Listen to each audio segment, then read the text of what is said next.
Direction la Côte d'Ivoire, violent clash entre Alassane Ouattara et Afoussiata Bamba Lamine.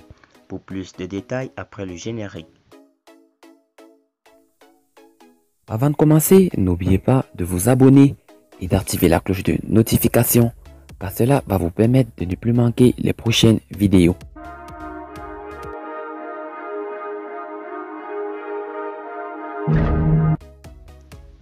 Afoussi Bamba Lamine en exil en France, aux côtés de Guillaume Kibafori Soro, est aujourd'hui une farouche adversaire à Alassane Ouattara.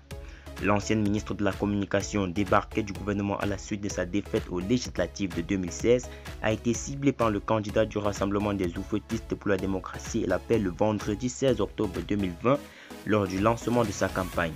L'avocate du député de Ferké est montée au créneau sans hésiter pour apporter la réplique au président ivoirien. Afoussi Bamba Lamine tacle Alassane Ouattara. Vendredi 16 octobre 2020, Alassane Ouattara a procédé au lancement de sa campagne présidentielle à Bouaké.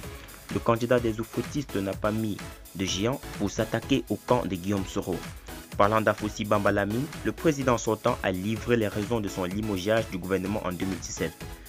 Dès mon premier mandat, j'ai dit, quand je formais mon gouvernement, que ceux qui ne réussiraient pas aux élections législatives sortiraient du gouvernement, a lancé le candidat du Rassemblement des oufouettistes pour la démocratie et la paix. Ainsi, la défaite de l'avocate ivoirienne en tant que candidate du RHDP devant Yasmina Oueni a été la raison de son départ du gouvernement. Parce qu'elle n'a pas été élue, elle est devenue opposante.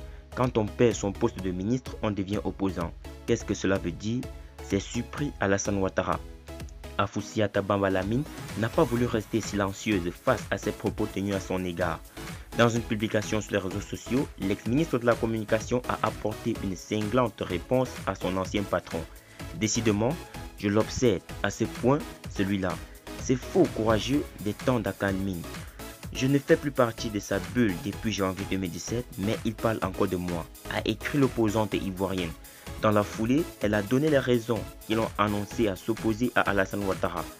Cela étant, quand une personne est capable de renier sa parole à ce point, alors qu'elle avait clamé partout qu'elle ne serait pas candidate en 2020 et qu'elle se dédie pour l'être à un troisième mandat illégal et anticonstitutionnel, quand vous découvrez que vous n'avez pas les mêmes valeurs et que les causes de votre engagement à ses côtés ne visent pas les mêmes objectifs, quand vous apercevez que cette personne est une affaiblateur et un illusionniste qui a donné d'elle une image qui ne correspond pas à la réalité, s'opposer à elle devient un devoir citoyen, a clamé la fille de Bamba Morifere.